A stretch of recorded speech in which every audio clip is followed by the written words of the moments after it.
কেউ আপনাকে কষ্ট দিলে আপনি কি করবেন? মানুষের কষ্ট এত ডেঞ্জারাস, এতটা ভয়ঙ্কর যে একটা মানুষের একটা বাক্য মানুষকে এত কষ্ট দেয় যে মানুষটা সুইসাইড পর্যন্ত করে ফেলে। এরকম ঘটনা বাংলাদেশে আছে না নাই? মানুষের কষ্ট এবং আঘাত, এটা যে কত বড় জখম, এটা যে কত বড় আঘাত, এটা যে খেয়েছে সে বোঝে, আর কেউ বুঝবে না। এটা আপনি মানুষের দেওয়া আঘাতকে মেইনটেইন করবেন কেমন করে, এটাকে সামলাবেন কেমন করে, এটাকে হজম করবেন কেমন করে, ইসলাম থেকে আজকে আমরা সলিউশন ফাইন্ড আউট করার ট্রাই করব। বলেন সবাই ইনশাআল্লাহ। আজকে যে সলিউশনগুলো আপনাকে দিব, এটা খুব ইন্টারেস্টিং কথা বলি। যদি এই সলিউশনগুলো কেউ অ্যাপ্লাই করতে পারে, জীবনের যত বড় আঘাত সে পাক না কেন, যত বড় কষ্ট সে পাক না কেন, তার প্রত্যেকটা কষ্টকে তার জন্য সহজ করে দিবে একজন। বলেন সবাই, তিনি কে? প্রথমত মাথায় রাখবেন, মানুষের মধ্যে আল্লাহ দুইটা ন্যাচারই দিয়েছেন। মানুষের মেজাজ ভালো হলে মানুষ ফেরেশতার মতো ব্যবহার করে, মানুষের মেজাজ হারিয়ে গেলে মানুষের ব্যবহারটা এত খারাপ হয়ে যায়। এটা কি মানুষের বাচ্চা না এটা কোনো জানোয়ার, এটা বোঝা বড় মুশকিল হয়ে যায়। এটা হচ্ছে মানুষের নেচার। তো এই নেচারটাকে আপনার অ্যাকসেপ্ট করতে হবে। যতক্ষণ পর্যন্ত এই নেচারটাকে আপনি অ্যাকসেপ্ট করতে পারবেন না, ততক্ষণ পর্যন্ত কোনো কষ্ট আপনি আপনার লাইফে ইজিলি হ্যান্ডেল করতে পারবেন না। যখন আপনি বুঝে নেবেন যে মানুষ প্রাণীটাই হচ্ছে এরকম, যে কখনো ফেরেশতার মতো ব্যবহার করবে, আবার কখনো কুকুরের মতো ব্যবহার করবে, মানুষের জাতটাই হচ্ছে এমন, যখন আপনি এটা আপনার ভেতরে একটা বিশ্বাস হিসেবে ডেভেলপ করতে পারবেন, দেখবেন যে অনেক কিছু আপনার লাইফে অ্যাকসেপ্ট করা ইজি হয়ে যাবে।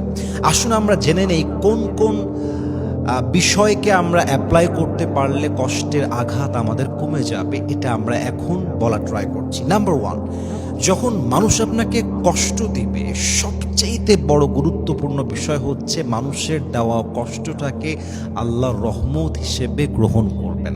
কারণ কি, দেখেন, আল্লাহ যখন চায় যে আমি আমার বান্দাকে দয়া করব, মায়া করব, রহম করব, তখন আল্লাহ বান্দার আশেপাশে থাকা বেঈমান মানুষগুলোর রূপ তার সামনে প্রকাশ করে দেয়।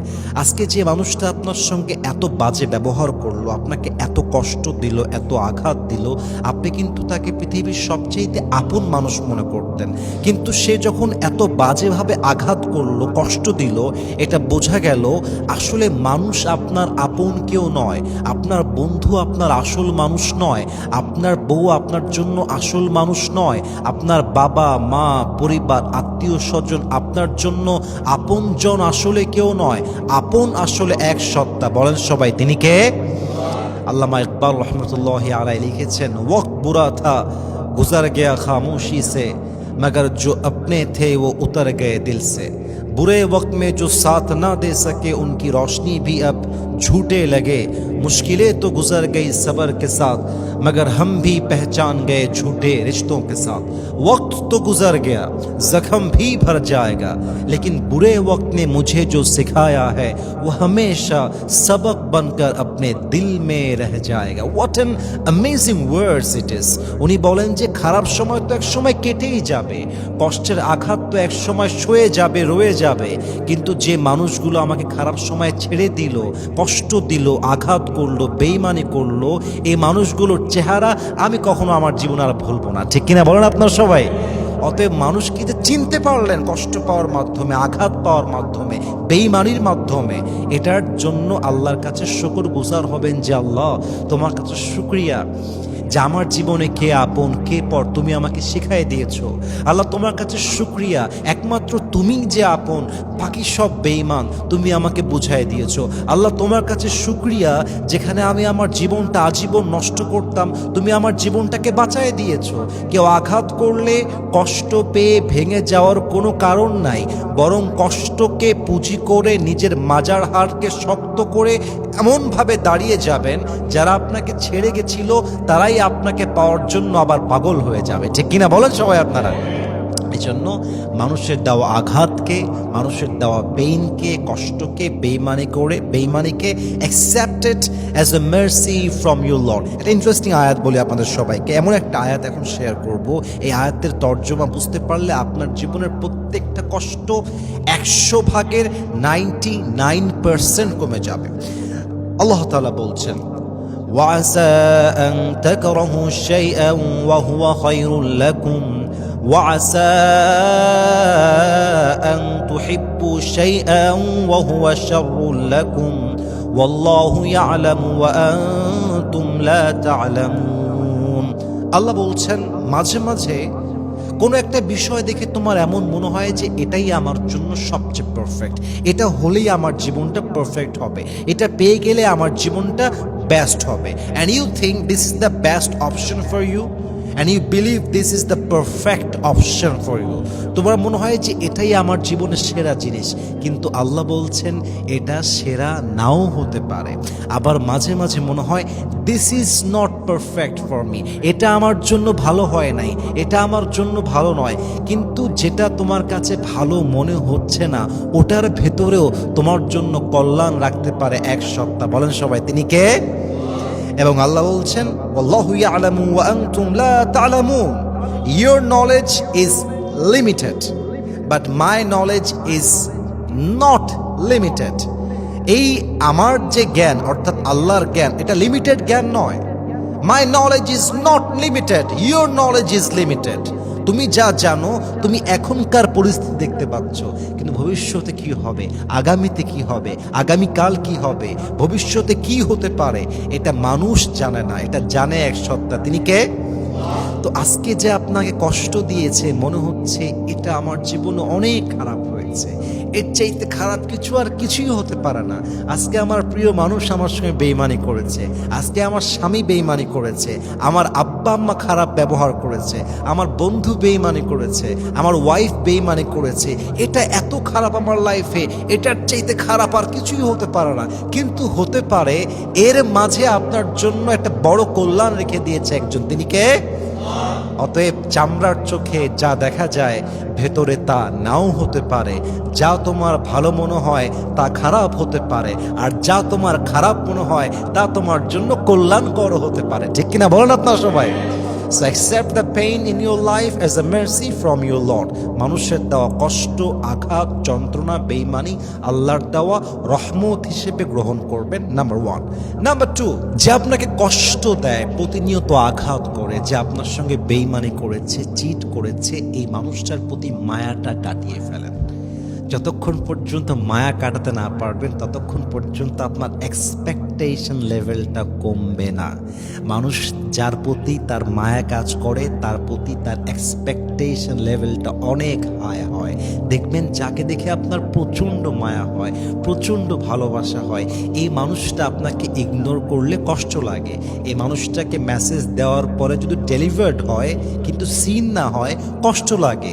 সিন হয়, রিপ্লাই না আসে কষ্ট লাগে, রিপ্লাই আসে কিন্তু হোম ইয়েস নো আপনার কষ্ট লাগে। কারণ কি? আপনার এই মানুষের প্রতি মায়া আছে, ভালোবাসা আছে, আবেগ আছে। যতক্ষণ পর্যন্ত মায়া থাকবে আপনার এক্সপেকটেশনটা কমবে না। আর যতক্ষণ পর্যন্ত মানুষের মনে আশা থাকে আরেকজনের থেকে, মানুষের জীবনটা খুশি হতে পারে না, সুখী হতে পারে না। আশা যত বেশি কষ্ট তত বেশি, আশা যত কম কষ্ট তত কম। যাকে দেখে যত বেশি আপনার মায়া হয় এই মানুষটা আপনাকে তত বেশি কষ্ট দিয়ে ভাঙবে। আরে মানুষ তো এমন প্রাণী, যদি আপনি মানুষকে বলেন যে তোমাকে ছাড়া আমি বাঁচতে পারবো না, মরে যাব, মানুষ এত বেঈমান যে আপনাকে শেষ পর্যন্ত মেরেই ফেলবে। ঠিক কিনা বলেন আপনার সবাই? এজন্য কখনোই কোনো ব্যক্তির প্রতি অতিরিক্ত মায়া রাখবেন না। মায়া রাখলেন তো মরলেন, মায়া রাখলেন তো ফাঁসলেন। এই মায়া এমন একটা বাজে জঘন্য জিনিস যে একটা মানুষের ব্যক্তিত্ব এবং অস্তিত্ব ভুলিয়ে দেয় এই একটা মায়া। একটা মায়ায় পড়লে সুস্থ স্বাভাবিক মানুষটাও পাগল হয়ে যায়, মায়ায় পড়লে মানুষ তার সম্মান ভুলে যায়, মায়ায় পড়লে মানুষ তার ব্যক্তিত্ব ভুলে যায়, পার্সোনালিটি ভুলে যায়। এজন্য মায়া যত কম জীবন তত সুখী, মায়া যত বেশি কষ্ট তত বেশি। কারণ মায়া থাকলে মানুষের প্রতি এক্সপেকটেশনটা বেড়ে যায়। অতএব জীবন হবে আপনার একা। আপনার জীবনে আপনি খুশি হওয়ার জন্য কারো উপরে ডিপেন্ডেবল হবেন না।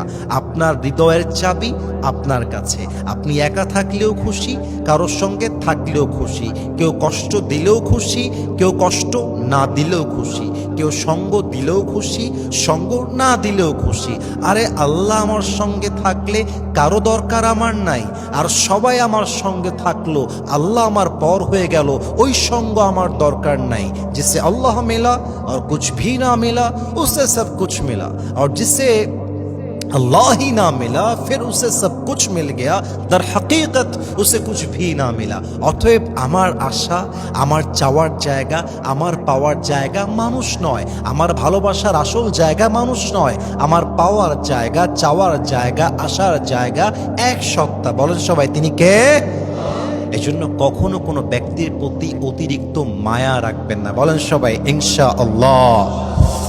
সর্বশেষ দুইটা পয়েন্ট বলতে চাই, মাথায় রাখবেন। যদি আপনাকে কেউ খুব বেশি কষ্ট দেয়, এটা ওভারকাম করার সবচেয়ে বড় একটা উপায় হচ্ছে নিজের জীবনের স্বপ্ন এবং কাজ নিয়ে ব্যস্ত হয়ে যাওয়া। যার জীবনের স্বপ্ন অনেক বড় হয়, আমি খুব অবজার্ভ করে বলছি, যার জীবনের স্বপ্ন আকাশচুম্বী, বিশাল বড় স্বপ্ন, ওকে কেউ আঘাত করলে হি ডাজন্ট কেয়ার। কেউ তাকে ছেড়ে গেলে হি ডাজন্ট কেয়ার। কেউ তাকে বাজে কথা বললে হি ডাজন্ট কেয়ার। কেউ তাকে বাজে মন্তব্য করলে হি ডাজন্ট কেয়ার। কেউ তাকে ফেসবুকে হাহা রিয়াক্ট দিলে ডাজন্ট কেয়ার। আরে সে তো জানে আমার স্বপ্ন তো অনেক বড়, আর স্বপ্ন যত বড় হবে বাধা তত বড় আসবে। আর যেই বান্দা বাধাকে ডিঙ্গিয়ে সামনে যেতে পারবে, সফলতা তার পায়ে এসে চুম্বন করবে। ঠিক কিনা বলেন আপনার সবাই? অতএব স্বপ্ন যদি বড় হয় আঘাত পাবেন বড়, স্বপ্ন যদি বড় হয় বেঈমানি হবে বড়, স্বপ্ন যদি বড় হয় কষ্ট পাবেন বড়, স্বপ্ন যদি বেশি হয়, স্বপ্ন যদি বিশাল হয় বাধা হবে বিশাল বড়। অতএব ভয় পেও না, বুক চিরে দাঁড়িয়ে যাও, আল্লাহর ভরসায় সাহসটা বাড়াও, আল্লাহর নামে আগুন জ্বালাও বুকে, সত্যের পথে চলো, সাহস রাখো মুখে। আরে ভয় পেলে চলবে না, রক্তে আগুন ধরাও, আল্লাহর সৈনিক তুমি সেই পতাকা উড়াও। আর আল্লাহ যখন পাশে কিসের এত ভয়, তাওয়াক্কুল করো কাছে আসবে বিজয়। মিজানুর রহমান আজহারি হুজুর বলেছিলেন, আধারে ভয় পেও না, আলো আছে আড়ালে, অন্ধকার পালিয়ে যাবে তুমি উঠে দাঁড়ালে। ঠিক কিনা বলেন আপনারা? অতএব মেহেরবানি করে কারো প্রতি মায়া রাখবেন না, দেখবেন আপনার কষ্ট কমে যাবে। নিজের কাজে ব্যস্ত হয়ে যাবেন, দেখবেন আপনার কষ্ট কমে যাবে। এবং সর্বশেষ একটা কথা বলে শেষ করতে চাই, আল্লাহর সঙ্গে কানেক্টেড হয়ে যান, নামাজি হয়ে যান, তাহাজ্জুদ গুজার হয়ে যান। 5 ওয়াক্ত নামাজ তো পড়বেন, তাহাজ্জুদটাও পড়বেন। প্রত্যেক দিন 5 ওয়াক্ত নামাজের পরে কোরআন তেলাওয়াত করবেন, ফজরের পরে কোরআন তেলাওয়াত করবেন। মানুষের সম্পর্ক যত বেশি আল্লাহর সঙ্গে মজবুত হয়ে যায়, তার সম্পর্ক দুনিয়ার সঙ্গে তত বেশি কমে যায়। মানুষের সম্পর্ক আল্লাহর সঙ্গে যত বেশি স্ট্রং হয়ে যায়, দুনিয়ার প্রতি তার মায়া তত বেশি কমে যায়।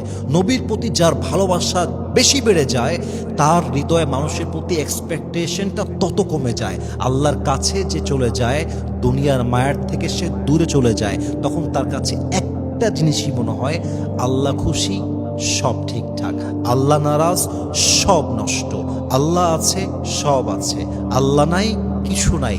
অতএব যার মাথা কপাল সেজদায় ঝুঁকবে একমাত্র রবের সামনে, যার হাত উঠবে তাহাজ্জুদের জায়নামাজে, যার জবান দিয়ে কোরআন তেলাওয়াত হবে প্রত্যেক নামাজের পরে, এই বান্দাকে পৃথিবীতে এমন কোনো বাপের বেটা নাই যে বাপের বেটা এই বান্দার মনে আঘাত দিয়ে কষ্ট দিয়ে ভেঙে দিবে। কারণ এই বান্দার মনে মানুষের জায়গা নেই, এই বান্দার মনে জায়গা আছে এক রবের জন্য। তিনি কে? আল্লাহর সঙ্গে সম্পর্ক মজবুত করেন, তাহাজ্জুদ গুজার হন, জিকির করেন, কোরআন তেলাওয়াত করেন, 5 ওয়াক্ত নামাজ অন টাইম তথা নির্ধারিত সময় পালন করবেন। যদি আপনি আপনার জীবনে মায়া কমাতে পারেন, স্বপ্ন নিয়ে ব্যস্ত থাকতে পারেন, মানুষের দেওয়া কষ্ট আঘাতকে রহমত হিসেবে নিতে পারেন, আপনি যদি আপনার লাইফে তাহাজ্জুদ গুজার হতে পারেন, 5 ওয়াক্ত নামাজি হতে পারেন, জিকিরকারী বান্দা হতে পারেন, আপনার জীবনে যদি আপনি আল্লাহর সঙ্গে স্ট্রংলি কানেক্টেড হতে পারেন, এমন কোনো শক্তি নেই পৃথিবীতে যে আপনাকে আঘাত দিয়ে ভাঙতে পারবে। বলেন সবাই ইনশাআল্লাহ। আমি যে 4টা পয়েন্ট শেয়ার করলাম, আল্লাহ আমাদের সবাইকে যেন এই 4টা পয়েন্ট অনুযায়ী আমল করার তৌফিক দান করে। আমরা সকলেই পড়ছি আমিন। ওয়াখির দাওয়ানা আলহামদুলিল্লাহি রাব্বিল আলামিন। আসসালামু আলাইকুম ওয়া রাহমাতুল্লাহি ওয়া বারাকাতুহু।